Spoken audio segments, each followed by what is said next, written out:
What's going on, EDC people? What's our journey for today? The Kershaw Hotwire. I have now loctited the pivot studs, or pivot screws, and we're ready to go. So I'm all mounted up here by the brook down there, ready to start by doing a little whittling, or whatever you want to call it. Basically just use the edge. I should show you the edge first, maybe.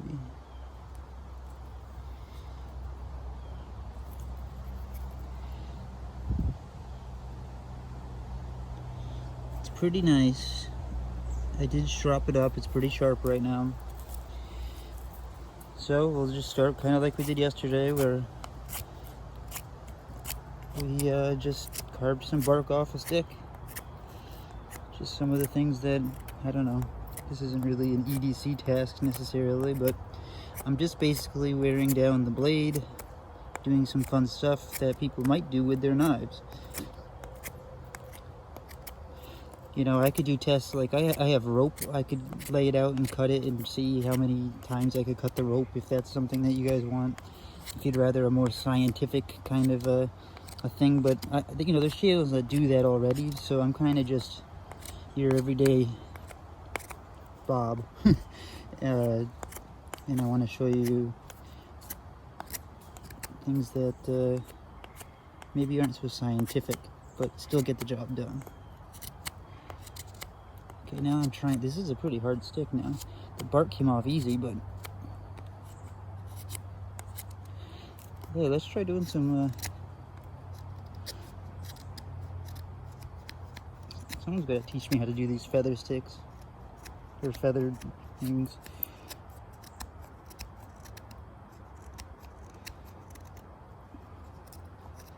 I do like the Hotwire in the sense of an EDC size over the trace from yesterday, the tiger striped guy.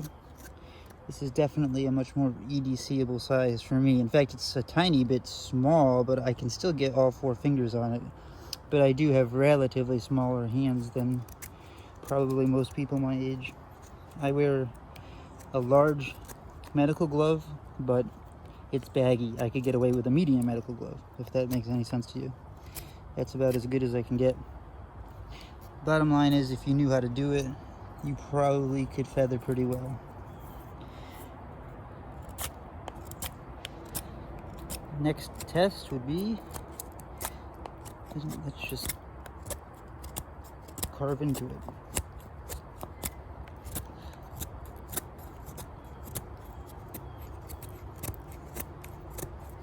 Hey, I'm doing better feathers by accident than I did on purpose.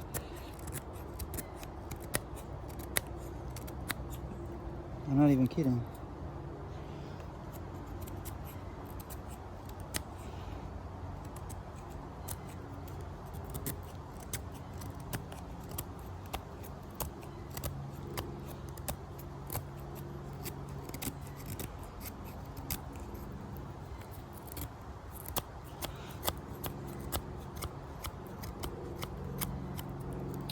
Alright, well, I'm pretty sure you get the idea. It can definitely be done.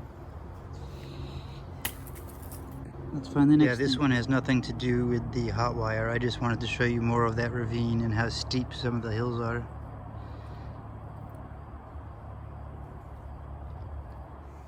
Yeah, we can't be having all this brush like this in the baseball field. This is all dead tree. We gotta take care of it. This doesn't seem that dead, but it is dead. Okay, it's falling apart. See?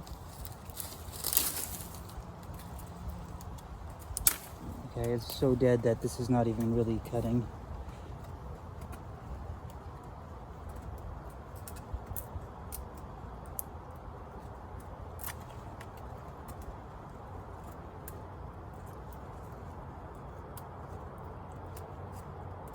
Cut towards yourself is always a safe thing to do. Kidding. Okay, I'm not sure quite how smart this is gonna be, but we'll try it. this is definitely some kind of an old telephone pole as opposed to yesterday when I wasn't sure. I say that because of these things. Okay, let's see here.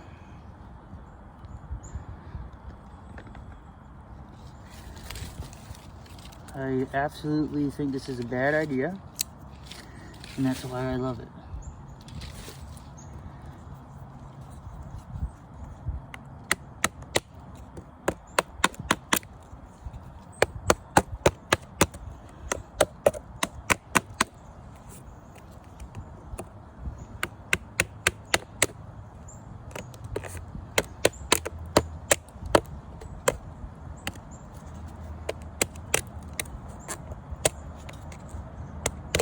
It's too small, I can't hit it.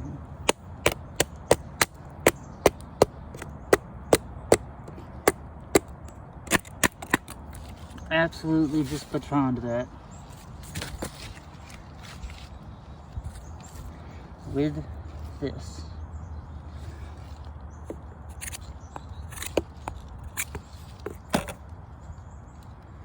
Alright, yeah, I know we're on an important mission here with the Kershaw Hotwire. But I'm taking these berries.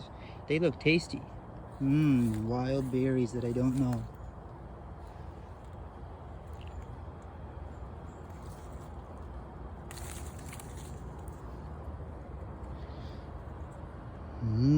Cherries maybe.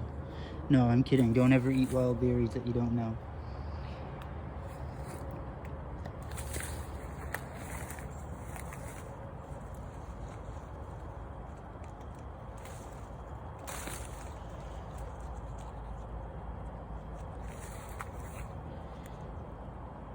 But maybe this is something that you might do every day.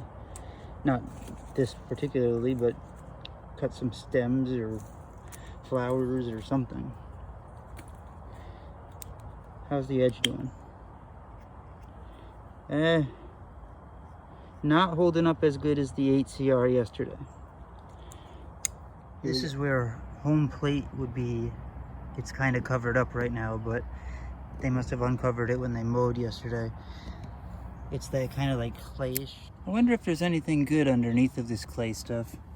Let's check it out.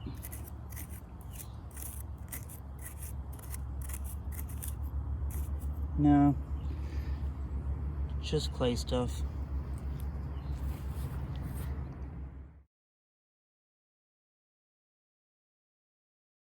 Okay, I don't think we want this stuff growing out next to the tree in the backyard.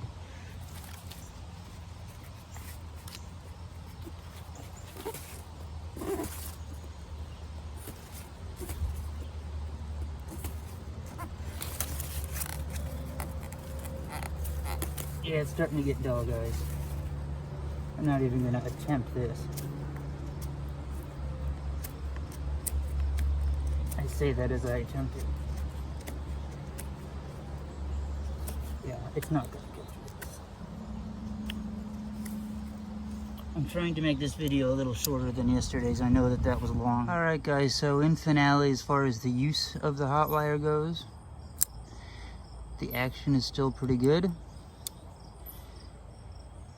The pivot screws are still where they were. I took a look before we started.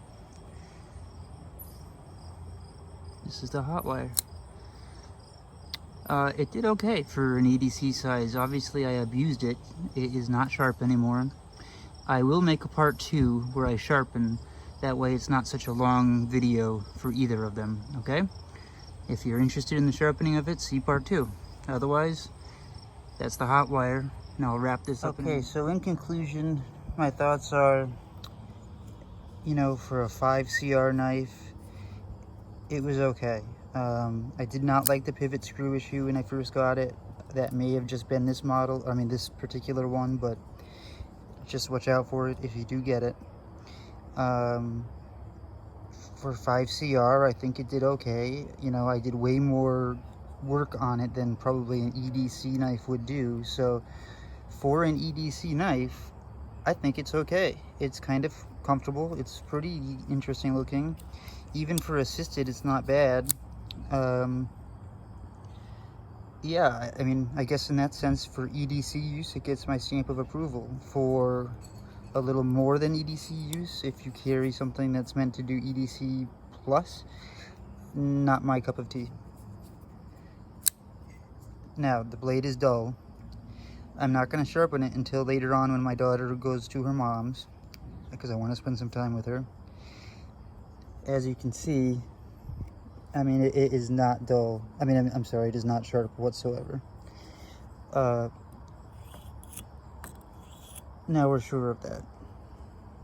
Okay? It is dull. And the next time I see you, if you watch part 2, we'll sharpen it up and we'll make it sharp again. So, EDC and EDC only use, great. Light in the pocket. Anything beyond that, I don't really recommend it. The 5CR alone just kind of kills it.